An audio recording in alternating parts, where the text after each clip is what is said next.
नमस्कार, माय माउली हिंदी समाचार में आपका स्वागत है और मैं हूं शेख इस्माइल। आज बीआरएस पार्टी की ओर से एक बैठक तैनात की गई निजी जिनिंग हॉल में। इसमें मुख्य अतिथि माजी मंत्री जोगू रामन्ना और खासदार उम्मीदवार आत्राम सक्कू थे। बेला मंडल के विभिन्न गांव से आए कार्यकर्ताओं और नेताओं में एक अलग सा जोश नजर आया। नेता और कार्यकर्ताओं को सबसे पहले संबोधित किया जोगू रामन्ना ने। उन्होंने कहा है कि कांग्रेस की ये 6 गारंटी में 13 वादे ऐसे भी थे जो सरकार आने पर तुरंत पूरा करने का वादा किया था। कांग्रेस झूठ के आधार पर रेत के महल बना रही है। उनसे पूछे केसीआर के जमाने में कितने लोगों को पेंशन मिला, कितनों को रैथू बंधु मिला, कल्याण लक्ष्मी, शादी मुबारक, अम्मा वड़ी, KCR kid, KCR rotation kid, काश्तकार को रैथू बीमा, आंखों के ऑपरेशन के बाद तुरंत चश्मा, सीएम रिलीफ फंड और सीसी रोड, डामर रोड, खेतों और पानादों के पास मुरुम की रोड निर्माण। ये पूरा विकास आपके आंखों के सामने है।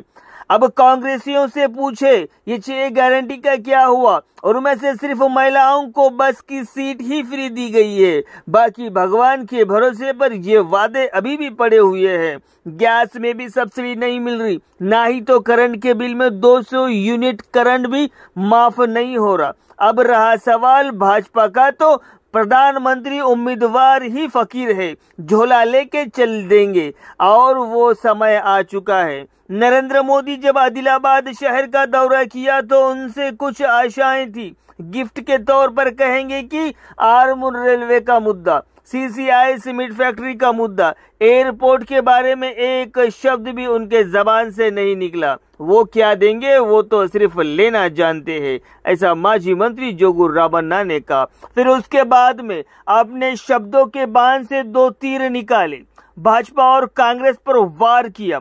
खासदार उम्मीदवार आत्राम सक्कू ने कहा है कि रैतू ऋण माफी की राज्य में चर्चा का सबब बन चुका है। हम नहीं कहते, ये तो जनता कह रही है। रेवंत रेड्डी बोल बच्चन पार्ट 2 है, क्योंकि पार्ट 1 उनका जो गुरु है वो है मोदी, जिससे जीत के आने के बाद तुरंत लोन माफ करने का बोल था और अब 15 अगस्त के दिन माफी होगी। लेकिन रेवंत रेड्डी जी, आपको पता है कि 15 अगस्त को सरकार के तरफ से उस दिन छुट्टी होती है। आप बैंक कैसे चालू करेंगे? माफी कब होगी? फिर आप जनता को और भी एक नई तारीख दे देंगे, यानी कांग्रेस की तारीख पर तारीख लग रही है। वैसे तो भाजपा को भी नहीं छोड़ा, ये कोई वादा नहीं करते और करे तो पूरा भी नहीं करते, क्योंकि इनके पास सबसे बड़ा मुद्दा धर्म का है और धर्म के नाम पर राजनीति चलाते हैं। और अपने कार्यकर्ताओं को सलाह दी,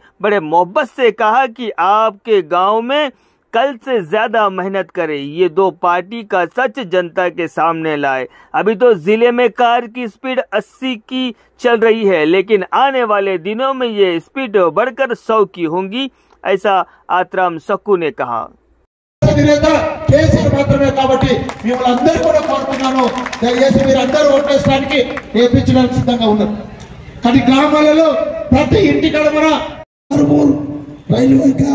अब सीसीआई का और एयरपोर्ट का नरेंद्र मोदी आके भी एक बात भी नहीं बोले।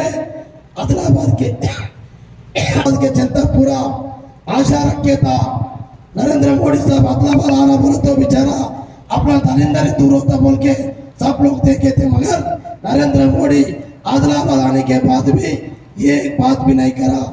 एयरपोर्ट के बारे में बात नहीं करे, सीसीआई के बारे में बात नहीं करे, आर्मूर आदिलाबाद के बात नहीं करे। ये फकीर का वही काम रहता, उनका लेने का हाथ है मगर देने का हाथ नहीं है।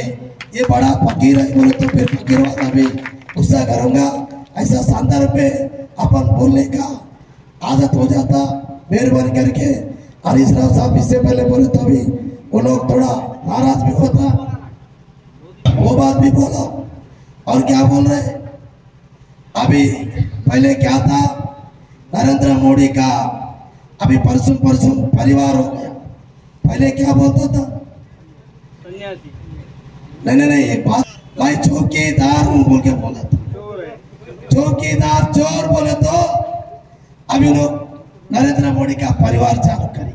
अरे तुम्हारा परिवार इतना है, कोई बच्चा नहीं है, कच्चा नहीं है, तुम्हारे जैसा सबका परिवार को ऐसा करते क्या? तुम चोर है पक्का। अभी तुम चोर ही चोता।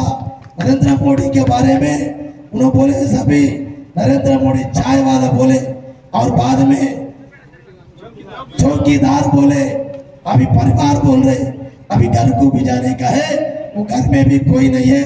उस वास्ते अपने को वैसा करने का चक्कर में उस वास्ते नरेंद्र मोदी और कांग्रेस पार्टी को खत्म करना, अपना बीआरएस पार्टी कैंडिडेट को आतरम सक्कू साहब को कार का निशान पर वोट डाल के भारी मेजॉरिटी से जिता के लाएंगे बोल के बोलते हुए मैं 2 शब्द समाप्त करते। और एक कहा था उन्होंने जो भाई तू नवंबर महीना हमारे माँ लोग पेंशनर को मैं बता रहा हूं, अभी केसीआर साहब 2000 पेंशन दे रहे। ये नवंबर महीने में आप 2000 लेंगे, दिसंबर महीने में तो बैठ रहे, दिसंबर में बैठने के बाद 4000 तरकारी मार्केट में बोलते ना, हर माल 2 रुपए दो, हर माल 2 रुपए बोलते, 4000 बोले तो वो बेचारा वो लोग भी फंस गए। और एक बात बोला था, सास को 4000 दे रहे हम, बहू को भी हर घर में बहू रहेगा, और बहू को भी 2500 रुपए महालक्ष्मी नाम पे, और बहू को घर में 2500 रुपए पेंशन देंगे। बेचारा बहुत परेशान रहता। చాలా నక్కనగా ఉంది 2 నక్కనగా చెప్తాను. నా చందపల్లి మాత్రమే వాడు దౌలత్సవ్ నేడు సందర్భంగా తనకి వాయువంతర వాచలర్ మా గోండవాన ఊరికి మాకు మద్దతు ఇంత జతಗೆ ಹೋರಾಟ ಸತ್ತನು మిగతా నక్కన వాయపరచు నేడు గోండవాన గణతంత్ర పార్టీ మధ్యప్రదేశ్ పొడిచి మా మొత్తం భారతదేశం పార్టీ ఊరికి ఆతరం సంబంధించి ఒక టావా మా దౌలత్ టావా కాబట్టి ఒక ఆచార విచార బదల్ టావా కాబట్టి ఒక మద్దతు చెందారు. ఇది సందర్భంగా గోండవాన గణతంత్ర పార్టీ మా వారు రాష్ట్ర నాయకులు వారు దౌలత్కి నేను వెలువెల్లి ధన్యవాదాలు వచ్చారు. మీకు సందేహిరే మీ వాడిని అక్కడ వాయపరచు బది తప్పకుండా మళ్ళా నాకు మహిషుడు తప్పకుండా మీ వాడిని అక్కడ ప్రతి కార్యక్రమంలో అందరూ జరి మీకు ఈ సందర్భంగా నాకు వచ్చారు. భారీ చేతకి సమయం వెలువెల్లి రాకమంతా 2199 పోలింగ్ బూత్ మొత్తం 52 మండలాలు 6 మున్సిపాలిటీలు 2199 పోలింగ్ బూత్. అక్కడ ఇవాళ నిర్మల్ అంతకంటే ముందు మొన్న కుబీర్ వెళ్ళిన బ్రాహ్మణ సభ్యులు కుబీర్ నుంచి బాసరు నుంచి బెచ్చర్ వరకు 320 కిలోమీటర్లు సుమారుగా ఇన్ని గ్రామాలు నేను తిరగలేకపోయినా మీరందరూ కూడా అందుకే చాలా మంది అక్కడ ఒక మాట మాట్లాడారు. సార్ దరిద్రులంతా పార్టీ నుంచి వెళ్ళిపోయారు, ధైర్యం ఉన్న వాళ్ళు మాత్రం ఇవ్వకుండా గులాబీ